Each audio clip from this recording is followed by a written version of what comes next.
water, earth, fire, air. Long ago, the four nations lived together in harmony. Then, everything changed when the Fire Nation attacked.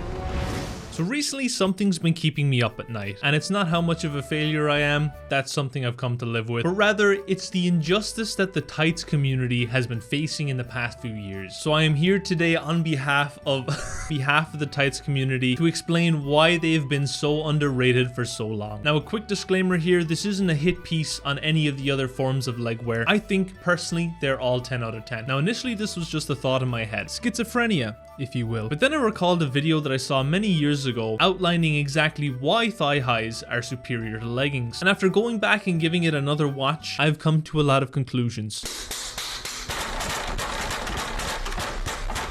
And today we will be dismantling their argument with facts, knowledge, and nylon.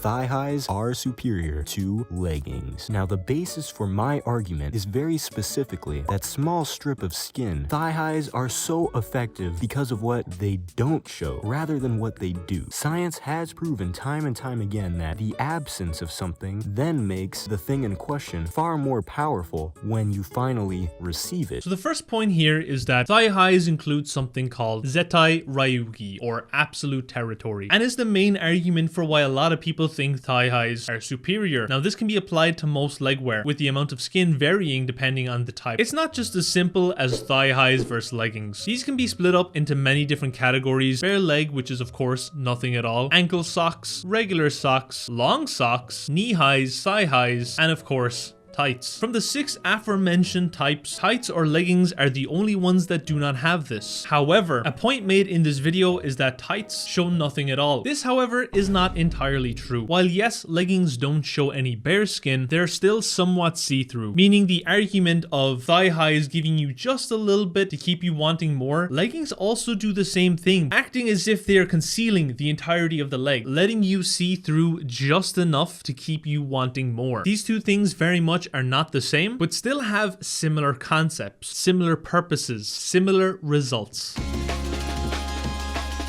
The next point you tend to hear quite a lot is the little pudge, the little squeeze. And while I will give this to the thigh high community, to say that tights or leggings don't have the equivalent would be just criminal. It is very well known that tights have a thicker black band circumferencing it's a big word.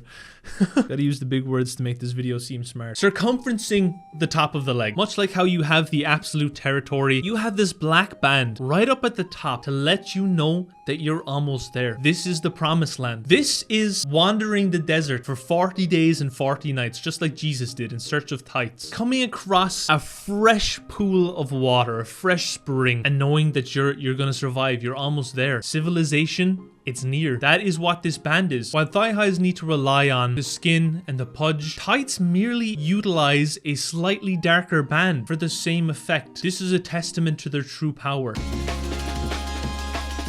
Now the final point we see being made here is that the lack of skin with tights make them stale, and therefore there is much less variety with leggings than there is with thigh highs. Much like how rewatching an anime you like too many times makes it old, the lack of skin in addition to the fabric causes leggings to suffer from a severe lack of variety. It is specifically for this reason that thigh highs are by far the superior option for anime legwear. In fact, the same even applies for bare leg enthusiasts. In the end, it is simply irrefutable. I thought this video was going to be based on facts and not feelings, and yet here we are. By definition, thigh highs are socks that go up to the thighs. Returning to what I said earlier, you cannot equate thigh highs with knee highs, thigh highs with long socks. They're all unique, they all have their own properties. And also going by the standard, you could say leggings have plenty of variety in the form of fishnets, rip tights, and even the holy middle ground, nylon thigh highs. To disregard the variety within the leggings community is just plain wrong. If we branch further out into how these can be applied to entire outfits, you'll find that cosmetically, leggings can do just as much, if not more, than thigh highs. They can be used for the same casual vibe, gamer girl vibe, femboy vibe. However, they can also be dressed up. They can be made to look a lot more elegant. You even have different variations in regards to how see-through the leggings are, giving the effect of more or less skin. And when you factor in the other variations, the clothing combinations are near endless. This video was sponsored by Bakuretsu. Not to mention that this video was sponsored. Can we really trust this? Are you gonna trust a sponsored video? Or are you gonna trust me? You're a local degenerate. Vote for tights today. So if you ask me, I have a hard time finding why exactly thigh highs would ever be superior to leggings. If I were to be biased, I would say it's the other way around. However, like I said, this isn't a hit piece. We're not Vice, okay? We're not Vice over here. I believe in equality for all leg wear. And I think this is a debate. No. This is a war that needs to be put behind us. I don't think one can exist without the other. All of these should work together in harmony. And with that, I would like to thank you all for coming to my TED Talk.